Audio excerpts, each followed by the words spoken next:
Hello, and welcome to One World, One Health, where we chat with people working to solve some of the biggest problems facing our world.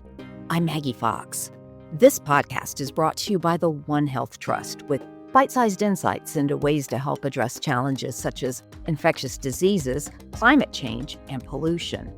A One Health approach recognizes that we're all connected: animals, plants and people, and the climate and environment.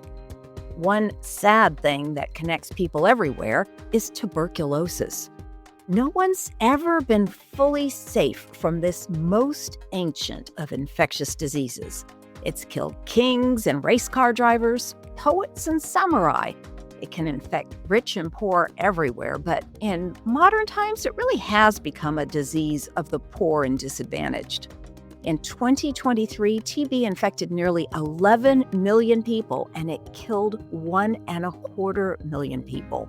It's probably the single leading cause of death from a single infectious disease agent since COVID stopped killing so many people every year.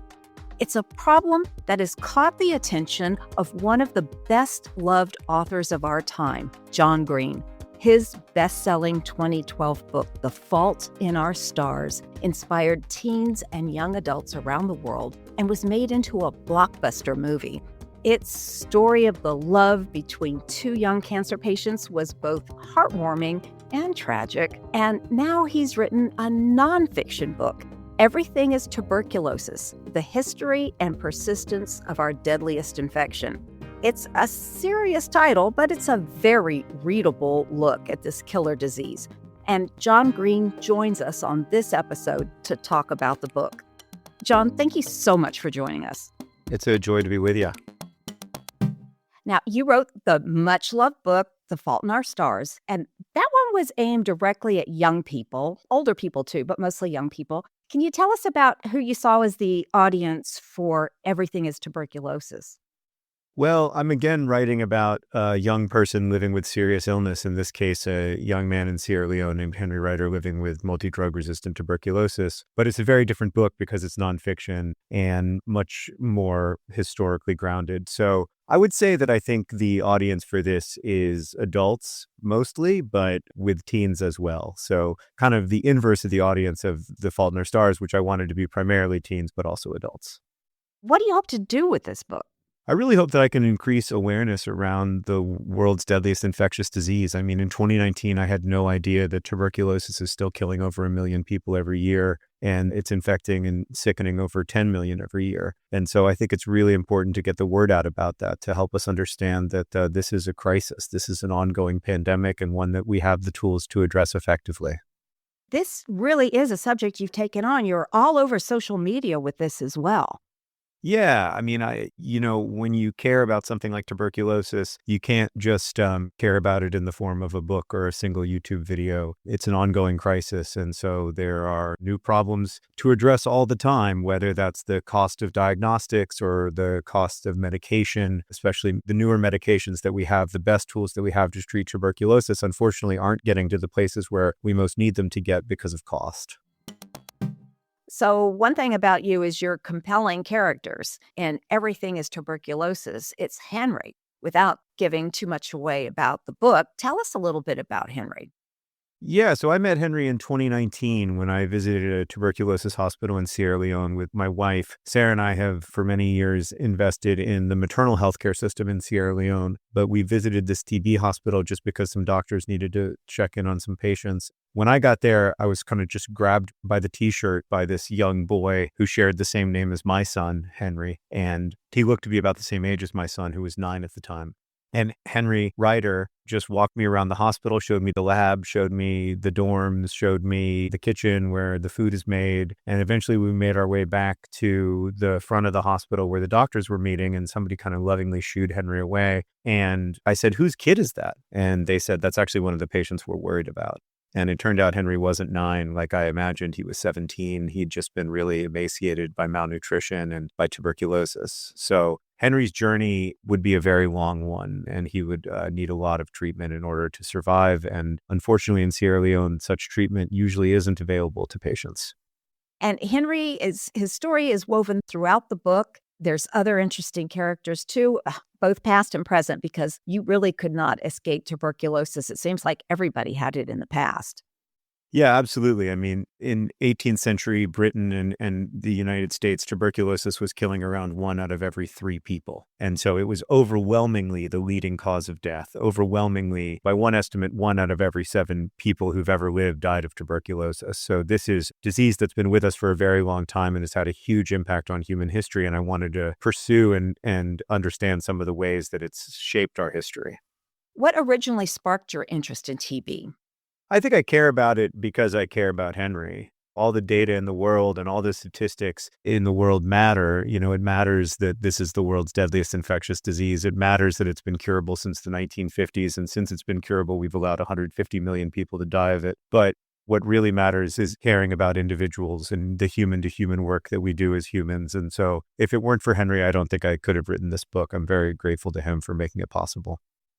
And the book is chock full of other interesting tidbits. You talk about how weird TB is, how it lies dormant in the body. Yeah, it is a very strange disease. It has a very thick, fatty cell wall that makes it really hard to penetrate, which means that usually the immune system responds by surrounding the bacteria in a tubercle, which is a clump of white blood cells. And then the bacteria just kind of slowly survives inside that tubercle. And that allows there to be this almost sense of balance where you're infected with TB, but you don't get sick from TB. And the vast majority of people who have this, we call a latent TB infection, never will become sick. But in about 10% of cases, eventually the disease will become active. It will start to escape these tubercles. It'll overwhelm the immune system. And then that's when it becomes an emergency. Active tuberculosis is a huge threat to human health. And once the disease is active, if left untreated, about 75% of people will eventually die from it. And again, in the book, you talk about, because of how hard it was to treat, some of the crazy treatments people came up with in the past. Yeah, we've had a lot of different strategies for treating TB. I mean, obviously, in the history of the United States, many people will know about sanatoriums. At the height of the sanatorium craze, there were as many hospital beds for TB patients as there were for all other causes combined. But also, everything from rubbing buzzard fat to drinking human milk has been used as a treatment for tuberculosis. Ultimately, this is a disease that has impacted us very deeply around the world. And so we've had lots of different responses to it. But it's only since the 1950s that we've really had effective treatments. Yet, these effective treatments aren't getting everywhere they need to be. And you have not been shy about pressuring companies to make their TB drugs available generically and just, therefore more cheaply. And I wanted to ask you about this because, well, this podcast is meant to be about solutions, and it is really good to see successful people use their influence to make a difference.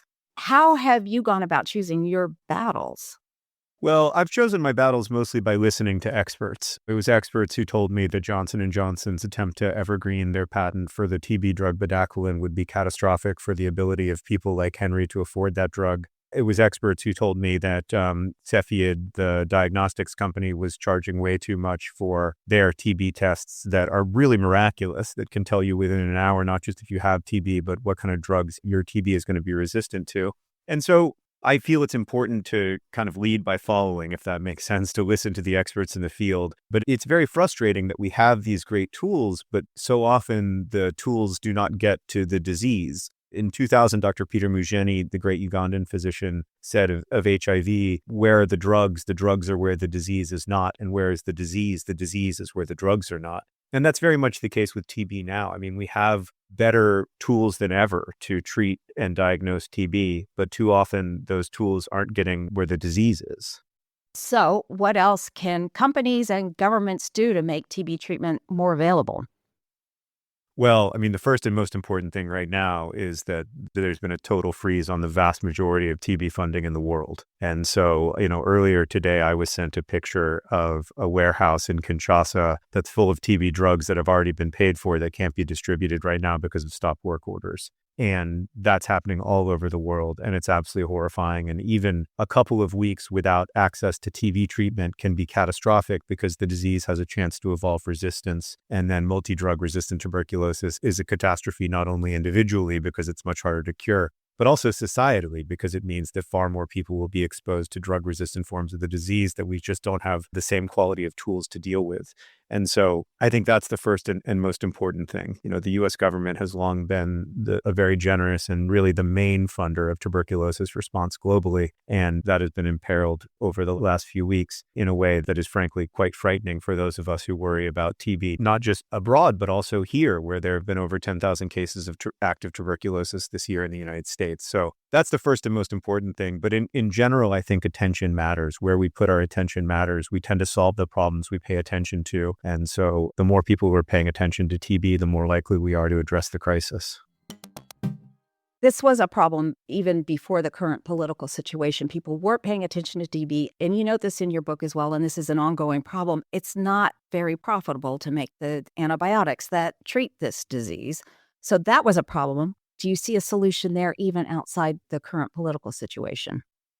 I think the solution has to be the public investment of some kind, because we have to incentivize the development of drugs that treat the problems of human health. And, in a perfect world, maybe we would completely reimagine the system of drug distribution and drug creation to match the needs of human health to the market. But that's going to be very hard to do in private markets without public investment. So the great new drugs we have, like Delamanid and Bedaquiline, they were all developed primarily with public money and primarily through publicly funded trials and research. And so I just think that's absolutely essential to solving the TB crisis.